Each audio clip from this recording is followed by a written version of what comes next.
Le mari d'Amanda, Eric, était copropriétaire d'une société informatique avec son associé, Michael. Lorsque son mari est décédé, elle a entendu un homme étrange dire, lors des funérailles, que tout se passait comme prévu.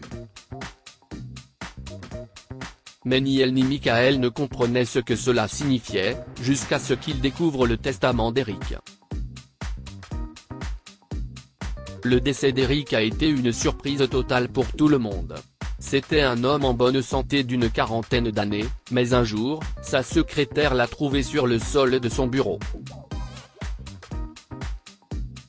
Les médecins ont déterminé qu'il s'agissait d'une crise cardiaque, et ils n'ont pas pu le sauver. Sa femme Amanda Tucker était désemparée, et son associé, Michael Hunt, était également triste.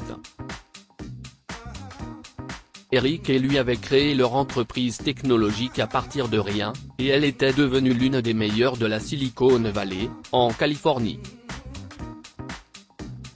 Eric était tellement aimé, que tout le monde dans l'entreprise voulait assister à ses funérailles.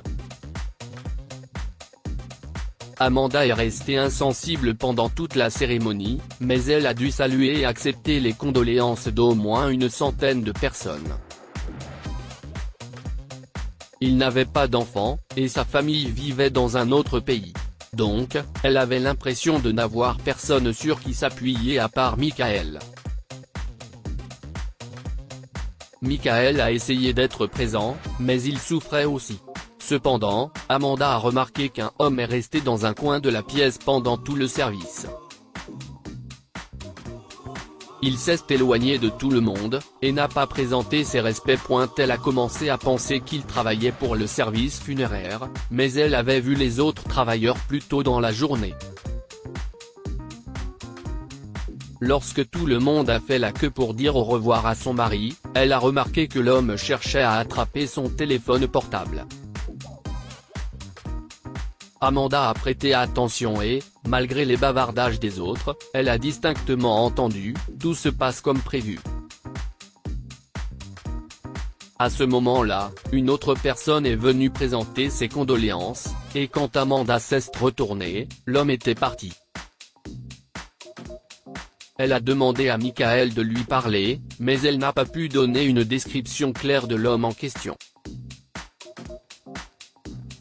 Ça devait être quelqu'un de l'entreprise, Amanda. Tout le monde aimait tellement Eric.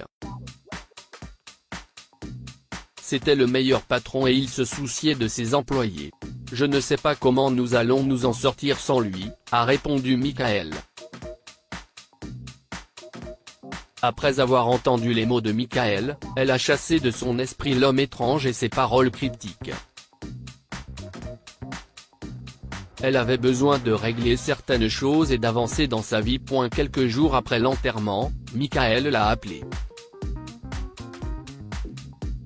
Amanda, j'ai besoin que tu viennes au bureau de notre avocat. Il y a quelque chose dont il veut discuter, a-t-il dit.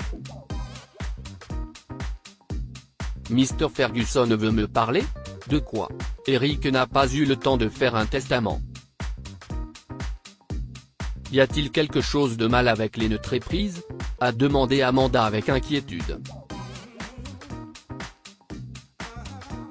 Je ne suis pas exactement sûr de ce qui se passe, mais tu dois venir. Je serai là aussi. Il se passe quelque chose, a ajouté Michael de façon mystérieuse. Amanda ne savait pas quoi penser, mais elle s'est rapidement habillée, et s'est rendue à la réunion. Étonnamment, l'homme étrange de l'enterrement était dans le bureau de l'avocat. Monsieur Ferguson, si est un plaisir de vous voir, Amanda a salué l'avocat au moment où Michael entrait dans le bureau. Il fronçait les sourcils en regardant l'homme assis dans le coin. Mes plus sincères condoléances, Madame Tucker. Eric va manquer à tout le monde, a répondu Monsieur Ferguson. J'irai droit au but. Je suis l'exécuteur testamentaire de votre mari. Mais Eric n'a pas laissé de testament, a rétorqué Amanda. Monsieur Ferguson l'a regardé tristement et a soupiré. Oui, il l'a fait. Il y a quelques mois, Eric a fait un testament. C'était un processus précipité, mais il semblait catégorique, a révélé l'avocat. Qu'est ce qui se passe, monsieur Ferguson? Eric n'a jamais rien fait sans en parler à Amanda ou à moi. Cela n'a aucun sens. Aussi, pourquoi Benjamin Scott est-il ici? A demandé Michael. Tu connais cet homme? A demandé Amanda, choquée. Monsieur Scott est ici car il est l'un des bénéficiaires du testament d'Eric, a expliqué monsieur Ferguson. Amanda et Michael se sont regardés avec surprise, puis l'avocat a révélé qu'Eric avait laissé sa part de l'entreprise à Benjamin. Si est impossible, a hurlé Michael. Amanda était silencieuse, mais elle ne pouvait pas le croire non plus. Ce n'est pas impossible, monsieur Hunt. J'ai hâte de travailler enfin avec vous en tant que partenaire, et non comme votre subordonné, a dit Benjamin avec suffisance, avant de quitter le bureau de l'avocat. Monsieur Ferguson n'avait aucune idée de la raison pour laquelle Eric avait pris cette décision. Il se passe quelque chose. Cet homme a dit, tout se passe comme prévu, à quelqu'un à l'enterrement d'Eric. Il a fait quelque chose à Eric, a dit Amanda en sanglotant après qu'il ait quitté le bureau de l'avocat. Ne vous inquiétez pas, Amanda. Je vais aller au fond des choses. Benjamin ne va pas s'en tirer comme ça, a promis Michael. Michael a immédiatement engagé un cabinet d'avocats réputé. Cela a pris quelques semaines, mais ils ont découvert comment Benjamin avait menacé Eric à plusieurs reprises. Il y avait des emails horribles sur l'ordinateur d'Eric, provenant d'un compte inconnu, qui ont permis de remonter jusqu'à la maison de Benjamin. Il disait souvent qu'il ferait du mal à Amanda. Ils ont également découvert des images de Benjamin frappant Eric dans son propre bureau. Cela a suffi pour lancer une enquête de police, et Benjamin a été arrêté avant de pouvoir mettre la main sur la société. Michael soupçonnait qu'Eric n'avait fait ce testament que pour gagner du temps et garder Benjamin calme, pendant qu'il réfléchissait à une solution. Amanda ne pouvait pas le remercier assez. Merci beaucoup pour tout. Tu m'as soutenu pendant tout ce temps, et tu es aussi en deuil. Tu gères aussi l'entreprise tout seul. Tu es incroyable, lui a-t-elle dit. Eh bien, je n'allais pas laisser cet homme voler tout notre dur labeur. J'aurais aimé qu'Eric me dise ce qui se passait plus tôt, j'aurais pu l'aider, a répondu Michael. Il ne voulait probablement pas que ça se sache. Mais j'ai une question. À qui Benjamin parlait-il à l'enterrement? A demandé Amanda. La police enquête sur cette affaire. Mais je pense qu'il pourrait s'agir de l'un de nos concurrents, a poursuivi Michael.